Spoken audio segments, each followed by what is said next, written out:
This is something a bit different than what we have done before. This is a sort of crit play thing. It's kind of like a really extended review for a game, going area by area through Dark Souls 2 and looking at sort of what we think it does well and what we maybe think it doesn't do so well. I've got many thoughts on this, so hopefully I'll sound productive and not like a waste of oxygen.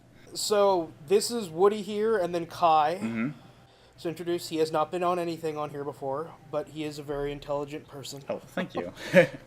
Like I said, it's kind of a extended review of the game. So to get an idea of sort of what we're going for, I just thought we'd get into like both of our experiences with the series. As people who will watch stuff on this channel know, I am a pretty big Souls fan.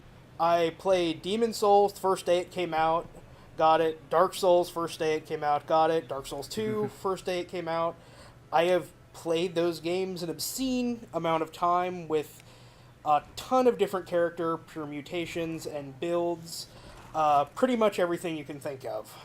I actually bought a PS3, if I recall correctly, shortly after Demon Souls came out in the U.S., and so I didn't play it when it came out.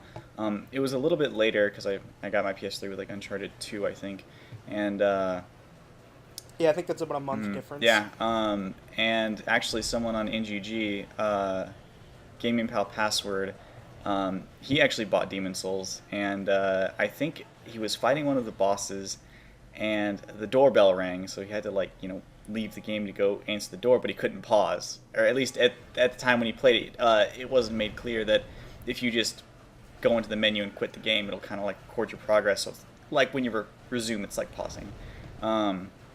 But he didn't know that, and he's like, you can't pause this fucking game even if you don't want to play online. So that was pretty annoying for him. And then we traded. I bought him Left 4 Dead 2 on Steam, and then he sent me his copy of Demon Souls in the mail. So the copy I have today is Demon Souls, which is a great game. I didn't play it too much until after Dark Souls came out, and I got the first run copy of that and played through and loved it. Went back to Demon Souls, played it, loved it. And one of my friends who had a PS3 at the time, when it did come out, he actually bought the deluxe edition.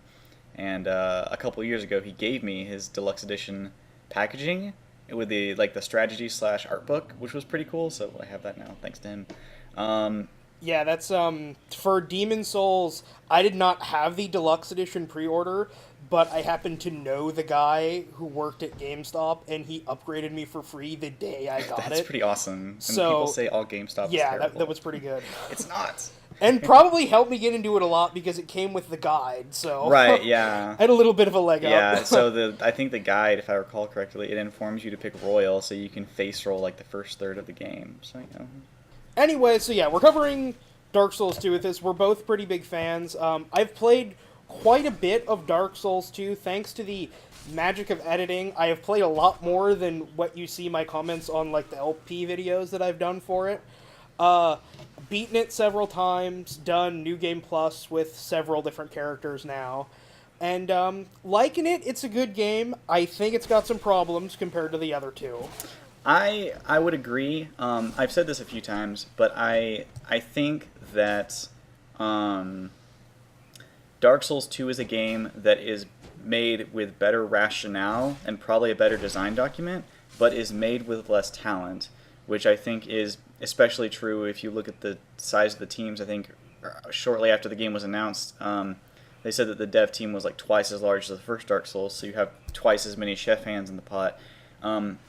And you have the scope of the game, which I think is probably a bit larger than the first one. You have, increased visual fidelity. You have things in terms of budget and presentation that the first game couldn't do, but then you also have things like, God, the animations are so much worse. And then you have things like hitbox issues compared to the first game, and granted, I think if you compare it to like PvP in the first game, there were a lot of hitbox issues just because of lag. Granted, online is a lot more stable in the second one, but I think that just the hitboxes in general, like even if, the attacks are synced up and the connection's really strong, or even just in PvE, some of the mechanics just aren't as on point as the first game. Yeah, I think most of that's a pretty fair assessment. I would say the only real reason we have as much ammo to talk about with this game is because it's so incredibly complex in general, and that it's at a starting point where it's so much better than a lot of other stuff that's coming out. There's so much variance when you get to games that are like this good, and small little systems and small little issues that add up to be larger things over time. The best comment I've seen is that this game definitely seems like it feels like it's been made by the B team at the studio, and if the recent announcement / leak of Beast Souls being a thing is any indication, then that might be true. So I suppose I would probably agree with you to an extent, like especially for the first 2/3 of the game. But I think once you get to like Drangleic Castle and even some of the areas before that, I feel like the last third of the game is so good. I think it is on par with like Demon's Souls or Dark Souls, and I feel like the story also really hits its stride. But that is extending past stuff that we're not talking about in this episode yet. So I guess when we geographically reach those areas, then we can discuss that a little more. So yeah, let's get into the game itself. Okay. Specifically, the first thing you get in the game, which is this intro cutscene of some character that is probably not your actual character. Yeah, some character that is probably not your character, has a really confusing history, apparently as confirmed by Epic Name Bro, the old lady in this, so just go ahead and say this right now, if it isn't totally obvious. There are going to be spoilers throughout this entire thing. Right, okay. So if you're worried about spoilers, go play the game, pause this video, go play the entire game right now so you know everything you need to know, and then come back and start watching. Right. So yes, apparently Epic Name Bro, famous player of Dark Souls and worked on the guide for Dark Souls 2, confirmed that the old lady in this is in fact the Emerald Herald. Really? I didn't hear this. This is news to me. Came out a while ago, and it was one of those announcements that there's not really any proof for it in the game. You just kind of said it, and it was like, oh, that was understood apparently. Okay. And so possibly some weird element of time travel. It very well may be that this character completely isn't your character you play as at all, and it's just sort of like a world building thing, and this is way after you actually play the game. But it's a cool cutscene. It is a really neat if nothing cutscene. else. It's actually kind of obvious when you listen to her dialogue in the game that the Emerald Herald you interact with is probably not the actual Emerald Herald. So maybe the old lady is like the Emerald Herald who levels you up and meets you in different places. Like maybe she's a projection or an illusion. I have a theory about her I would maybe like to explore a little bit further. But I got it in the back of my head. It occurred to me one day. I'm like, that'd be pretty cool. But anyway, sorry, continue. But no, so, yeah, this cutscene, it's really beautifully animated. It kind of doesn't have a lot to do with anything, but it's nice. Does, yeah. I feel like it is just kind of a lot of inspired art direction and really good editing and, you know, a big fat paycheck to the studio who made this video that was outsourced to. One of my friends noticed that the whirlpool thing that the player character falls into at the end of the video, apparently there's a shot where it's kind of like ground level and it kind of zooms in over his shoulders and it kind of frames the vortex. She said that was a lot like a scene from Berserk, which wouldn't surprise me because one of the most influential, you know, pieces of media in Japanese culture within the past, 20 years, and the Soul series has taken quite a bit of, visual cues from it in a few places. So. And a side note on Berserk, they actually released a new chapter of Berserk a couple of weeks ago. Unfortunately, they also announced a new Idolmaster game. Oh and that no! Came out, God so damn it! It's probably going to be another 5 years before we get the next one. Yeah. So anyway, you get this cool cutscene, and you go down this dark portal. I will say, when they originally showed this portal, in the very early trailers of the game, I was so hyped that it was going to feature like an abyssal ocean area, because that is so my fondest wish for this series, to do some cool deep ocean stuff. Oh, I would totally agree, and it's I think one of the reasons why Ash Lake is I think the most unsettling area in a Souls game. I would love underwater stuff. I know everyone hates underwater stuff. I totally agree with you. I think that would be terrific.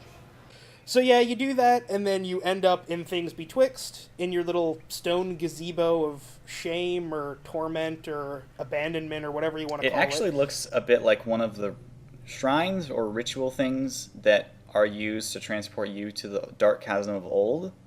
Maybe, who knows? So that might not be a coincidence. And speaking of Ash Lake, too, Things Betwixt kind of looks like Ash Lake. Oh yeah, that's true. I mean, geographically, it's obvious that you don't get to Drang Lake by normal means like you do in Lordran in Dark Souls 1. And I think they explicitly say the old women, because I played this section like a couple hours ago again, and the old women specifically say Things Betwixt pretty much literally is Things Betwixt, like it doesn't have a physical location. Right. It's just sort of some kind of weird, mysterious hub world. So I wonder if the portal you fall into is specifically for Things Betwixt, but when you go to Majula, or Drang Lake, I guess in general, I wonder if that has a very real physical place in the world that you could otherwise get to. I don't know. Everyone like seems to go to, they go to Drang Lake for multiple reasons, but they don't ever seem to cite like Things Betwixt or falling into an ocean portal. And the weird thing is it's Things Betwixt is right there in Majula too. It's not like a hidden entrance or anything. Yeah. And it's one of those, it's notable in that a few characters don't mention Salden, if you talk to him, will mention all of the exits to Majula except for Things Betwixt.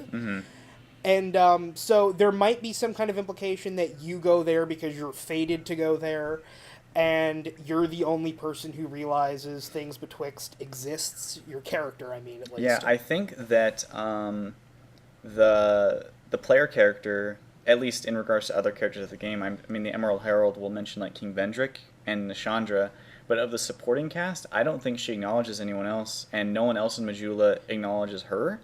I could have sworn someone else acknowledges the. It Emerald is. Herald It's Navlan. But in Aldia's Keep, he will acknowledge that she exists because he wants you to murder her. But that's the only circumstance I can think of. But Navlan, at least in our circumstance where we talk to him, he's not like human. We don't know exactly what he's all about.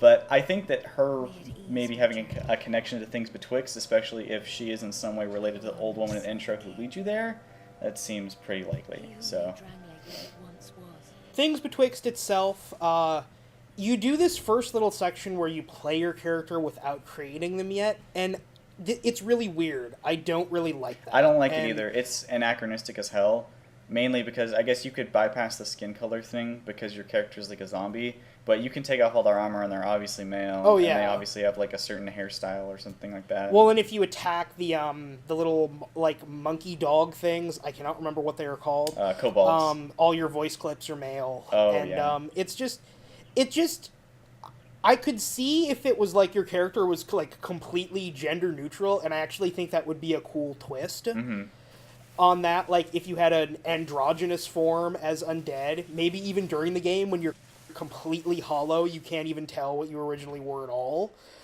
It's weird and it's out of place, and I don't really feel like it serves any kind of purpose because you pretty much immediately get your human form. I'm pretty sure that they did that to facilitate the intro sequence of a specific model, like of a specific character, and it was, for marketing purposes, maybe Namco Bandai wanted to go with that, and that was the cleanest way they could incorporate the intro into the game, aside from just having the character in the intro not being the player character, which I think would be fine, because Demon Souls or Dark Souls don't feature the player characters in their intros.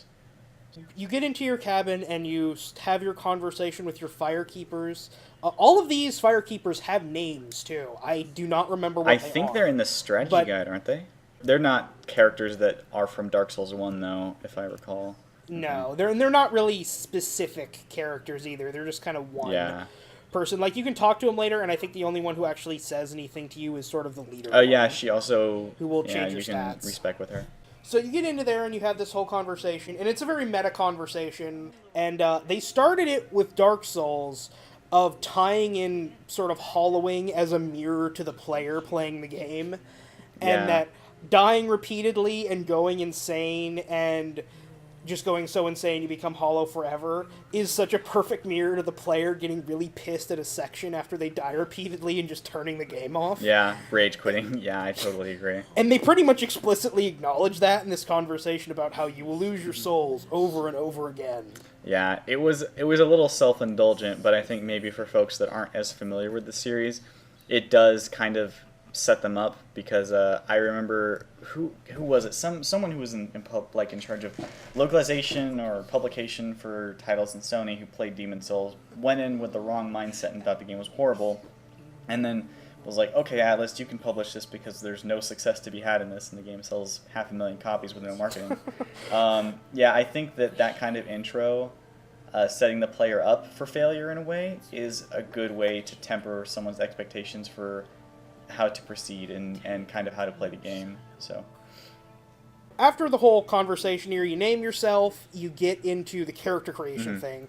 And I would say character creation in Dark Souls 2, I think, is a pretty big improvement over the other two games. Because, I mean, to be honest, character creation wasn't really great in Dark Souls or Demon Souls. Oh, it was terrible. And yeah, calling it an improvement, not saying much, but I can give my character a beard, so I'm down with that.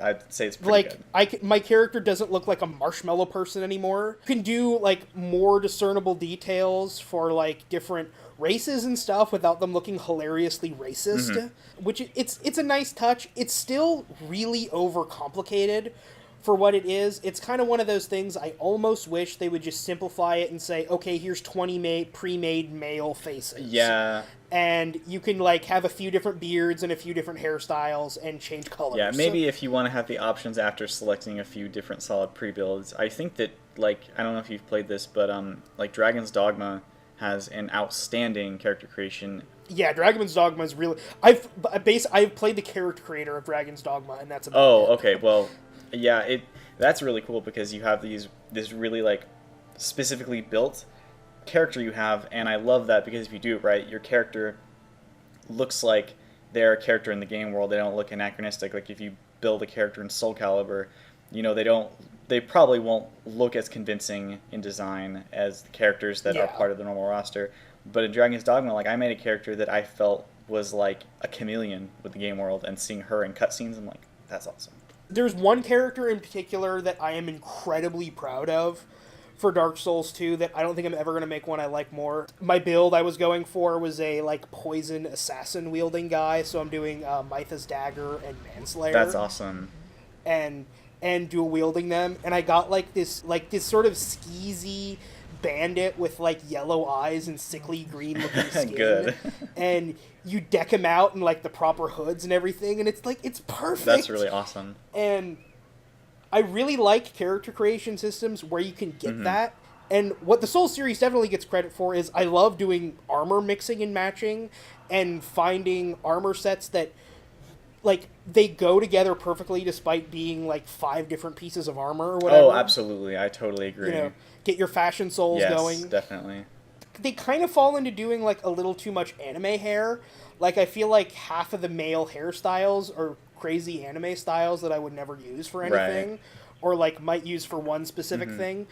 But it's one of the things that I will say is a definite improvement. Yeah, absolutely. Like, compared to the other stuff. Yeah, I think that was also kind of a complaint, or maybe not that widespread because I don't think too many people put stock in the character creation for these games. But I think it was an obviously, like, flaw in Demon Souls and Dark Souls. Maybe even the Dark Souls more than Demon Souls. I remember being more satisfied with my character in Demon Souls than when I played Dark Souls 1, and I was like, oh my god, I can't make anyone that looks, like, relatively close to what I want.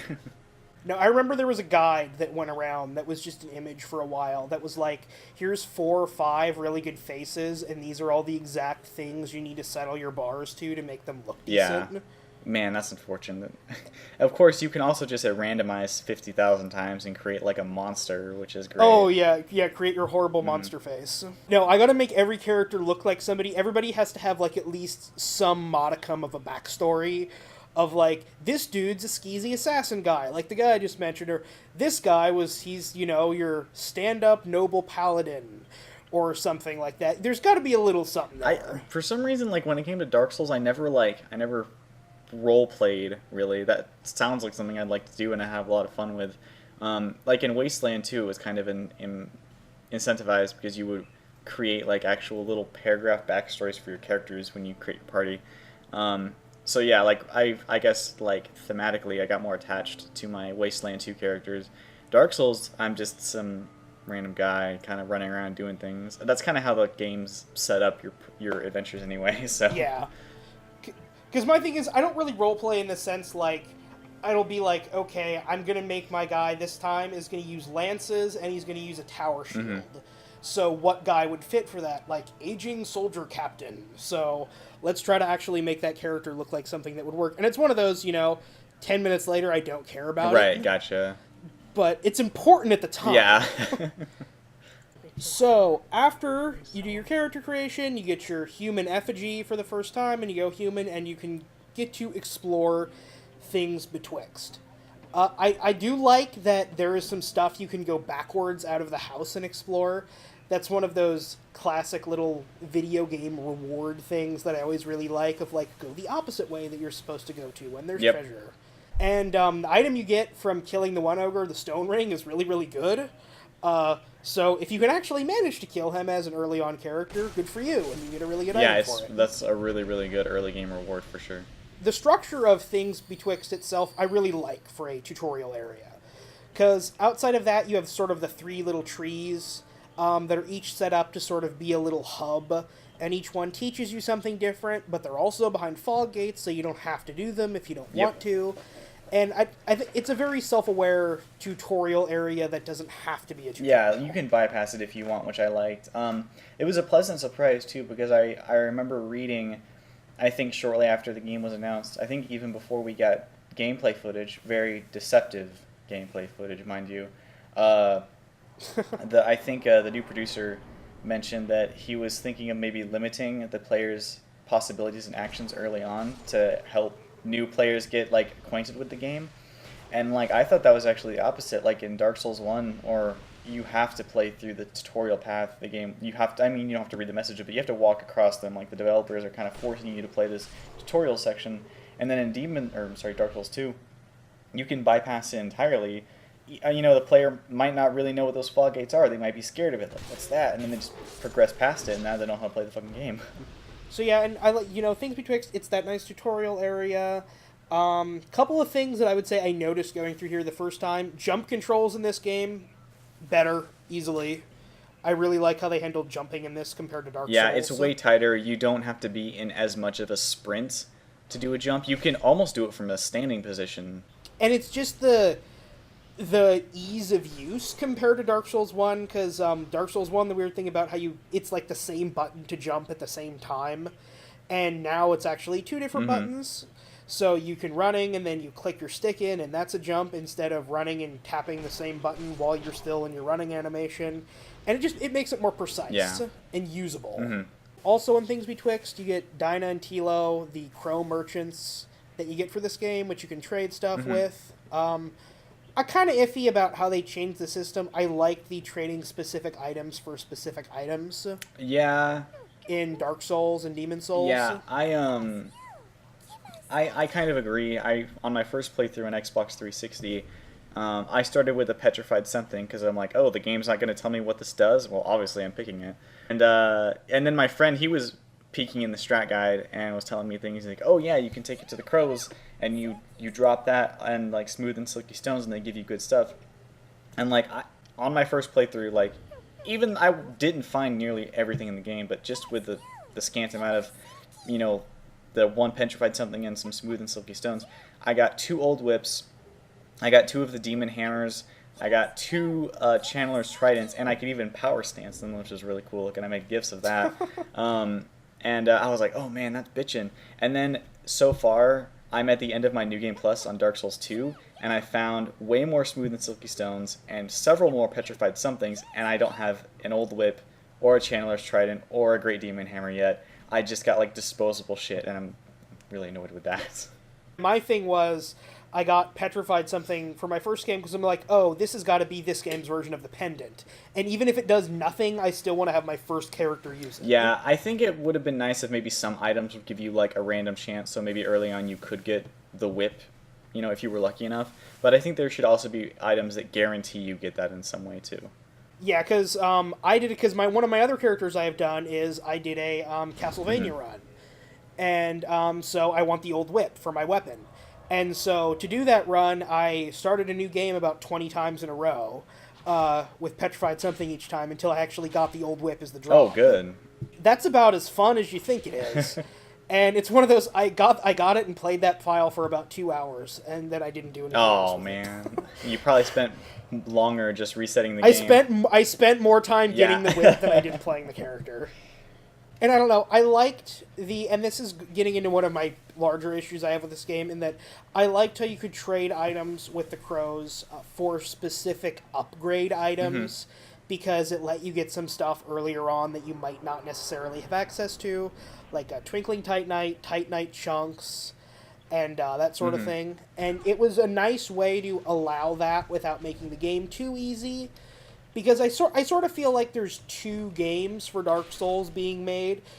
There's the first time you play through a Souls game, which is one kind of game, and then there's all the repeated playthroughs. Absolutely. I think that's also something about Dark Souls 2, where there are obviously some legitimate complaints about the game, but I think a lot of it stems from the fact that, a lot of people played Dark Souls 1 first, and Yes. they maybe they didn't play Demon Souls, and they played Dark Souls 1 and they go into Dark Souls 2. I think a lot of the issues stem from the fact that it's just not their first time through one of these games anymore, which is unfortunate. I don't know how you could really get around that. Maybe Project Beast will surprise us. But so yeah, that is one of my larger issues with this game, is the sort of lack of upgrade items that can be acquired relatively early in this game. Yeah. Because of the sort of two Dark Souls playthrough of your first run and then all of your runs after that, your first run, not having upgrade materials early on is no problem at all, and it actually kind of makes the game better. But for every subsequent run after that, where you just want to get your cool stuff and use your cool stuff for as long as possible, it's not great for that. Yeah. I kind of have I think the only item that's like later in the game that I really depend on is the Hunter's Black Bow in Dark Souls 2. But otherwise, like my build is pretty straightforward. I would probably use like a poison rapier and a halberd and Ricard's rapier, all of which you can get kind of early. I guess you have to go to Iron Keep to infuse a weapon, but I mean that's to like make a poison rapier. But like Ricard's rapier you can get pretty early, and the halberd you find in like the Forest of Fallen Giants. So at least from my perspective, outfitting my character with something I'm satisfied with is pretty good, especially because for Fashion Souls sense, I just like having the hunter's hat with the falconer gear. That's I'm good until I get Kraton's armor or the Judgment set. So in my sort of roleplay character sense of, I like to only use stuff for certain characters. So it's like one of my things, falconer boots are my favorite thing in the world, so I try not to use them on every single character I make. But when I do builds, I generally like to try and get what weapons I want to use for that build as early as I possibly can. Gotcha. And one of the things I like about Demon Souls and the first Dark Souls is that is pretty easy to do, even if it's really late in the game, what you want. Technically speaking, if you're good enough at the game, there's a lot of stuff you can skip, there's a lot of stuff you can avoid doing. I figured this out at some point where I think you actually only need to kill 6 bosses in Dark Souls before the entire world is like free to go to, as long as you can kill stuff to get to that point. There's no like artificial barriers or anything like that. So that would be, are you counting the Asylum Demon? Yeah, it's Asylum Demon, Gargoyles, Quelaag. I would say Asylum Demon, Gargoyles, Quelaag. I'll say Taurus Demon just because that's the easiest way to go for that, and the other way is really complicated, even though it's not technically necessary. Golem and Sen's Fortress, and then Ornstein and Smoke. And once you beat them, you can set the Lord Vessel, and then from there, you can get to any point on the map just by defeating the enemies in whatever level. That's true. Wow, with only 6 bosses, 5 potentially. That's pretty cool. I like that because I like to get my stuff and use it for as long as I possibly can, because that's why I'm doing my new build. Yeah. I want to play with my new cool gear. It really annoys me when a game gives me something I'm really excited for, and then I can only use it for a small portion of the game, like Persona 4. Like, you get Naoto, like, 2 months before the game ends. I'm like, well, it sucks. So it's kind of like, it's disappointing because it's like, oh, but I built my character to use the Grand Lance. I guess that's not happening until I beat the game. Yeah, that's true. Yeah, fortunately, they made New Game Plus in Dark Souls 2, I think, a more tantalizing venture because Yeah, it's more of a thing this Yeah, time. and it has like it's more finely balanced, I think, and it has remixed enemy locations, which is the coolest thing in the world.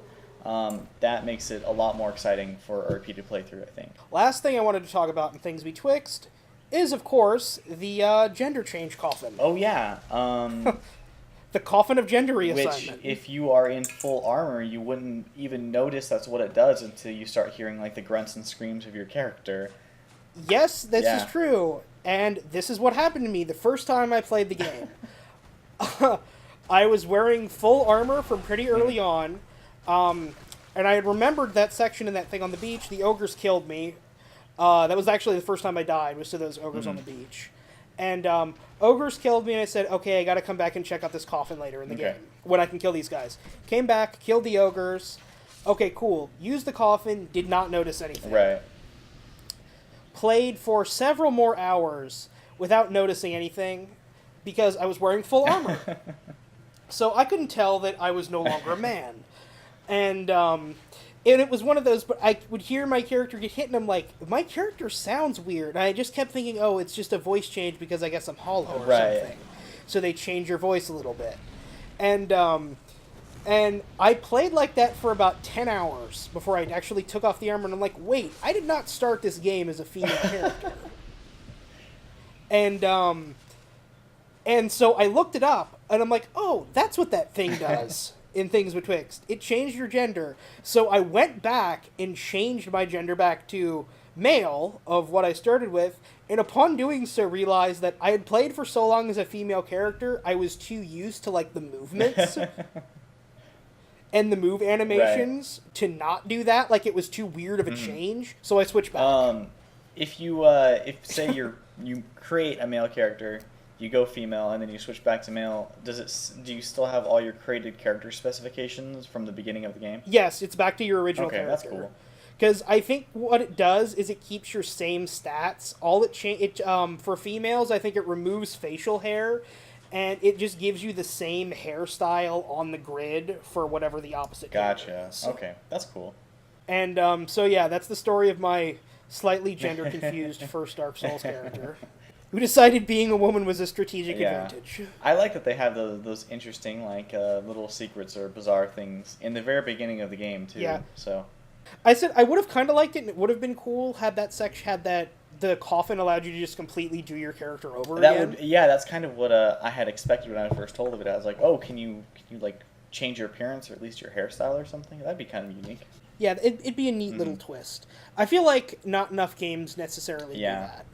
Or they add them through kind of weird, complicated things. Like, Skyrim has one, but it was only added in DLC, and you have to access, like, one of the guild quests to use it or something like that. Oh, that sounds really annoying. Because it doesn't really seem like it's a technical problem to be able to do that. Yeah. Because if you're using a created character already, I don't really see why changing it would, like, have anything game-related would need to change. Yeah, and they allow you to respec your stats. So, yeah, it's kind of... And, I mean, you can change your sex, so it's kind of weird that they don't allow you to just remake your character if you want. You might as well just go the full 9 yards. Yeah, exactly. So, this is our first video in the DS Critical Play series. That's what I'm calling these things. Just covered the first cutscene, and we covered Things Betwixt. And each one of these videos is going to cover more gameplay elements, and it's going to go area by area through the game. And we're probably going to have about one a week. I think that seems like a good number for these. And thanks for watching. Please keep watching. Let us know what we got wrong, because we undoubtedly got something wrong, and we want to be right in the future. I didn't get anything wrong, so. But anyway, yeah, this was fun to do. Thank you for inviting me to do this. I would look forward to recording the next one. So yeah, all right, I had a good time. Sounds good. Thanks for watching, everybody, and let us know what you think. Now, just because I am starting this series does not mean that our normal Dark Souls 2 Let's Play is done. It's going to continue, but what is posted right now is all that we have, and we're not going to be able to record anymore for another few weeks. It's going to be a little different when it comes back, so maybe before then you can go over and check it out and catch up on it. I'm also putting in a couple links here to some of the stuff Kai has done and some of the stuff that he runs on websites other than YouTube. You can check those out by clicking on the links here.